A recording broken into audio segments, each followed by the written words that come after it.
오늘은 맥주감사주일입니다.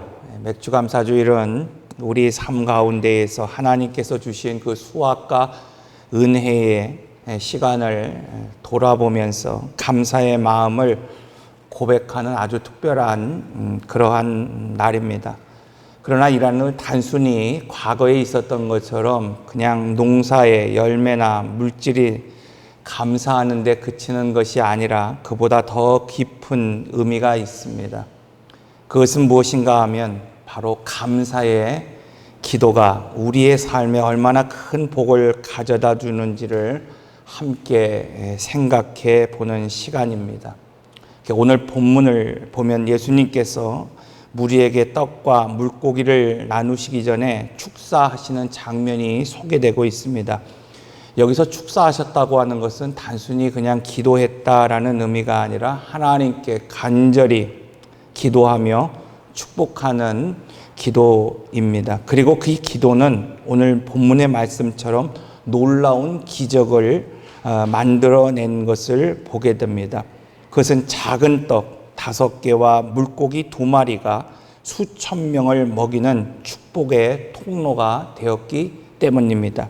이처럼 맥주감사절은 하나님께서 주신 것에 감사할 뿐만 아니라 그 감사의 기도가 또 그 감사의 기도를 통해서 우리의 삶에 얼마나 큰 기적과 축복이 임하는지를 깨닫는 시간입니다. 그래서 오늘 말씀을 통해서 여러분 오늘 우리가 드리는 그 감사의 기도로 시작하는 그 복이 바로 무엇인지 또 그리고 우리에게 어떤 의미가 있는지를 오늘 말씀을 통해서 함께 나누고자 합니다. 첫째로 감사의 기도는 축복의 문을 여는 열쇠입니다.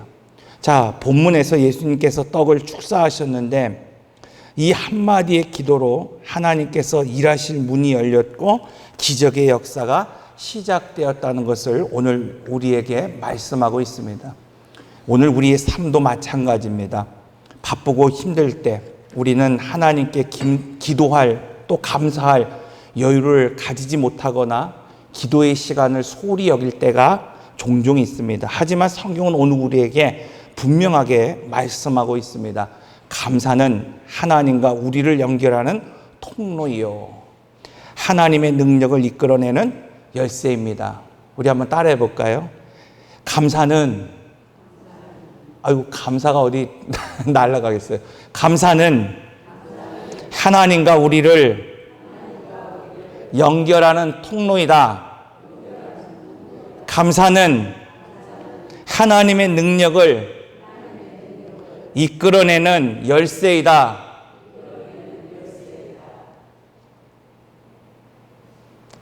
그러므로 감사의 기도를 여러분 잊지 마십시오.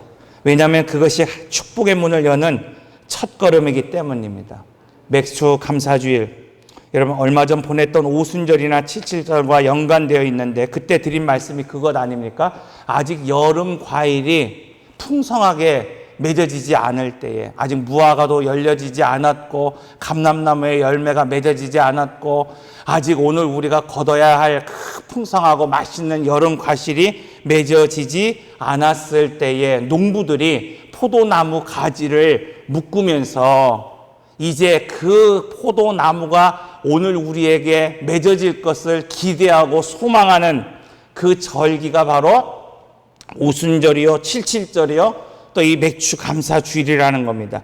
다시 말하면 맥주감사주일은 우리가 아직 가진 것이 부족하지만은 또 오늘 우리에게 주어진 것이 지금 적을지라도 포도나무 그 가지를 묶듯이 오늘 우리가 감사를 묶으며 축복을 열어가는 절기라는 겁니다. 사도행전 16장에서 바울과 실라가 복음을 전하다가 억울하게 감옥에 갇히게 된 것을 오늘 우리는 잘 알고 있습니다. 이렇게 피투성이가 되어 차디찬 그 감옥방에 갇힌 그 밤에 그들이 원망의 입술을 내뱉은 것이 아니라 감사와 찬양이 그 입속에 흘러 넘쳤다고 말하고 있어요. 그러자 놀라운 일이 그 시간에 벌어졌습니다. 큰 지진이 일어나 옥문이 열렸어요. 그리고 결국 간수와 그 가족까지도 예수님을 믿게 되는 역사가 일어났습니다. 여러분, 그들은 매를 맞고 피투성이가 투성이가 된 채 감옥에 갇혀 있습니다. 억울하게 지금 옥에 갇혀 있고 매를 맞았어요. 인간적으로 보면 여러분 실망해야 됩니다. 절망해야 됩니다. 왜 이런 일이 나에게 있었는가를 되돌아봐야 합니다. 그런데 어떻게 그 입술에 감사와 찬양이 흘러나올 수 있었을까? 그것은 그들의 감사가 상황 때문이 아니라 믿음 때문이었기 때문입니다. 여러분, 왜 오늘 우리가 감사가 고백되지 않을까? 그것은 상황 때문이 아니라 바로 믿음 때문입니다. 믿음만 있으면 감사할 수 있습니다. 하박국 선지자는 이렇게 기도하고 있어요. 비록 무화과 나무가 풍성하지 않아도, 또 포도나무에 열매가 없어도, 밭에 먹을 것이 없어도, 외양간에 소가 없을지라도 나는 여호와로 말미암아 기뻐하리로다. 비록 내가 선교하고, 비록 내가 주님을 위해 살다가 감옥에 갇혔을지라도, 매질을 당하며 옥에 갇혔을지라도 나는 여호와 한 분으로 만족하며 기뻐하리라. 여러분, 이 찬양이 옥문을 여는 찬양이 되었고, 이 기도가 간수를 구원하는 기도가 되었다고 말씀하고 있습니다. 오늘 우리도 삶의 감옥과 같은 상황을 만날 때가 있습니다. 답답할 때가 있어요. 억울할 때가 있습니다. 고통스러울 때도 오늘 우리에게 찾아옵니다. 그러나 그때 오늘 우리가 만약 이 바울과 실라처럼 혹은 하박국 선지자처럼 감사할 수 있다고 한다면 그 감사는 오늘 우리의 영혼을 붙들고 일으켜 세울 것입니다. 그래서 감사를 고난을 이기는 영적 무기라고 말하는 거예요. 고난당할 때, 어려움 당할 때, 오늘 우리의 삶의 자리가 아직 무엇인가 이루어지지 않을 때, 여러분 원망하고 불평할 것이 아니라 오늘 우리가 감사를 시작한다고 한다면 그 고난을 이겨낼 수 있는 강력한 힘이요 무기가 된다는 것입니다. 사도행전 16장 26절을 보면 갑자기 큰 지진이 나서 옥토가 흔들리고 문이 다 열렸다고 말씀하고 있습니다. 사랑하는 성도 여러분, 이처럼 갇힌 문이, 갇힌 어떤 오늘 우리의 터전이 열리는 것, 그것은 도끼로, 열쇠로 열려지는 것이 아니라 감사와 찬양으로 열려진다고 오늘 우리에게 말씀하고 있어요. 사랑하는 성도 여러분, 오늘 우리가 고난 속에서 하나님을 향해 감사하며 찬양할 때 하늘의 문이 열리는 줄 믿으시길 바랍니다. 하나님이 움직이시고 불가능한 상황 가운데 하나님의 손이 오늘 우리 앞에 임하시는 줄을 믿으시기를 바랍니다. 그래서 감사는 축복을 여는 열쇠입니다. 그러므로 오늘 우리가 어떤 상황에 있든지 여러분 감사로 하루를 시작하고 감사로 문제를 맞이하고 감사로 하나님 앞에 나가시기를 바랍니다. 두 번째로 작은 감사가 큰 기적을 만들어냅니다. 본문에 나오는 떡과 물고기는 여러분 매우 작은 양입니다. 그러나 예수님은 그 작은 것에 감사하며 축사하셨고 그 결과 우리가 알고 있는 것처럼 5,000명이라고 하는 많은 사람들을 먹이고도 남겼다고 말씀하고 있어요. 오늘 우리도 가끔 가진 것이 너무 적다고, 이 제자들처럼 환경이 너무 어렵다고, 오늘 우리 손에 쥔 것이 별것 아니라고 여기며 살아갈 때가 얼마나 많이 있습니까? 그러나 하나님 앞에 작은 것이 없습니다. 하나님 앞에 부족한 것이 없습니다. 왜냐하면 하나님은 양보다 중심을 보시기 때문입니다. 오늘 우리가 가진 것이 얼마나 많은가, 여러분 그것을 보는 것이 아니라 바로 오늘 우리의 마음의 중심을 바라보십니다. 양보다 오늘 우리의 믿음을 보십니다. 행동보다 오늘 우리의 마음의 깊이를 보고 계시기 때문입니다. 성경을 보면 가난한 가부의 이야기가 소개되고 있어요. 그녀는 겨우 2렙돈, 요즘 돈으로 따지면 돈 1,000원도 안 되는 작은 헌금을 하나님 앞에 올려드렸습니다. 그런데 예수님 그 헌금을 주목하셨고 바라보셨고 그 어떤 헌금보다도 더 큰 헌금이라고 말씀하셨어요. 왜 예수님께서 도랩돈, 오늘 가치로 따지면 돈 1,000원도 안 되는 그 헌금을 주목하시고 그 헌금이 지금껏 누가 드린 헌금보다도 가장 하나님이 기뻐하시는 헌금이요, 가장 큰 헌금이라고 말하고 계실까요? 그것은 그녀의 헌금이 감사의 믿음으로 나온 헌금이기 때문입니다. 생각해 보십시오. 당시에 얼마나 많은 사람들이 하나님 앞에 나왔겠어요. 그리고 그 헌금함에 얼마나 많은 사람들이 헌금을 드렸겠습니까? 그러나 예수님께서 주목하신 사람은 단 2렙돈 드린 가부였습니다. 왜냐하면 그녀는 하나님 앞에 남은 것이 아니라 지금 가진 것, 있는 그 전부를 드렸기 때문입니다.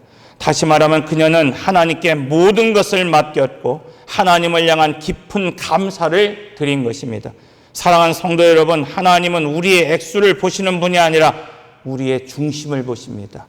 믿음을 보시고 오늘 우리의 진심을 보시는 분입니다. 그러므로 작은 것이어도 전심으로 감사드릴 때 하나님은 그것을 작은 것이라고 말하는 것이 아니라 큰 것이요, 그것을 주목하고 계시는 줄 믿으시길 바랍니다. 내가 가진 것, 나의 환경, 나의 건강, 그리고 매일 주어지는 그 일상 속에 하나님이 베풀어 주신 그 은혜가 무엇인지를 여러분 더듬어 생각해 보십시오. 그리고 오늘 우리는 그 작은 것 하나에 진심으로 마음을 담아 감사하며 고백하며 하루하루를 살아가고 계십니까?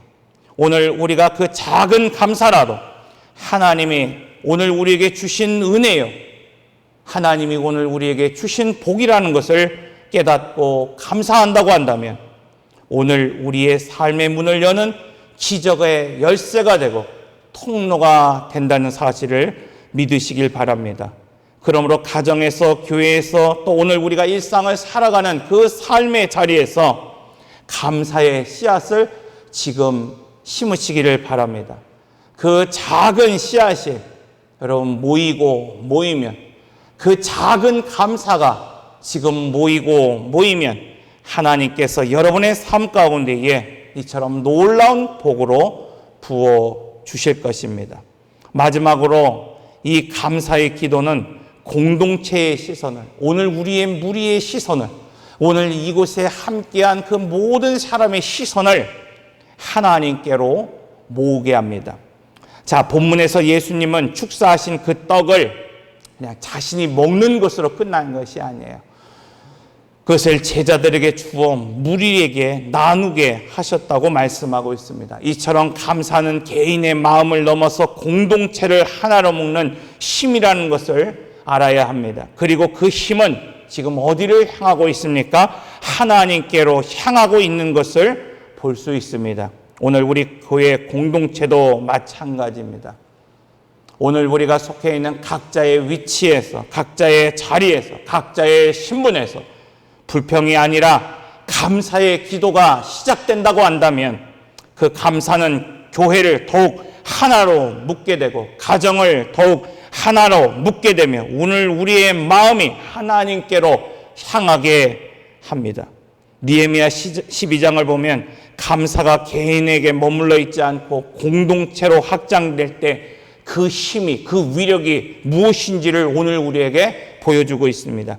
느헤미야 12장은 이스라엘 백성들이 무너진 예루살렘의 성벽을 재건한 이후에 그것을 봉헌하며 감사하는 봉헌식을 올리는 장면이 소개되고 있습니다. 그런데 이때 감사는 몇몇 돈 있는 그 부자들, 지도자들이 여러분 행하는 그런 행사가 아니었어요.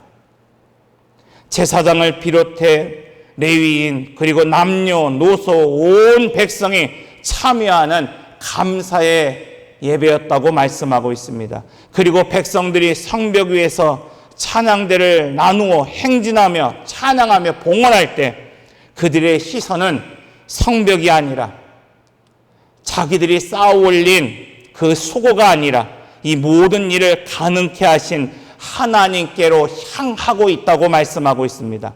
사랑하는 성도 여러분, 공동체 안에서 각자가 자기의 역할만을 강조한다고 한다면 분열될 수밖에 없습니다.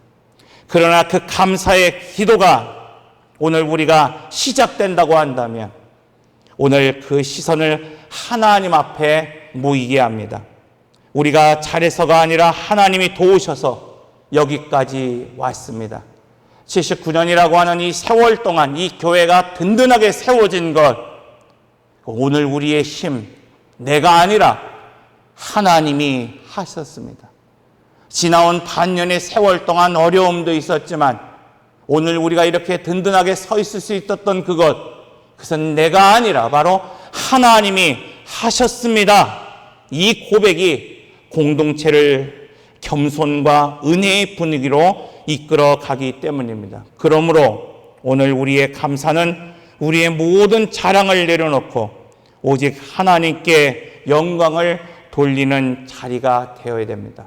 맥주 감사주일, 한 해의 절반을 지나면서 물론 오늘 우리는 수고했고 노력했고 할 일을 다 했지만 그것을 이루신 분이 하나님을 고백하는 시간이 되어야 됩니다.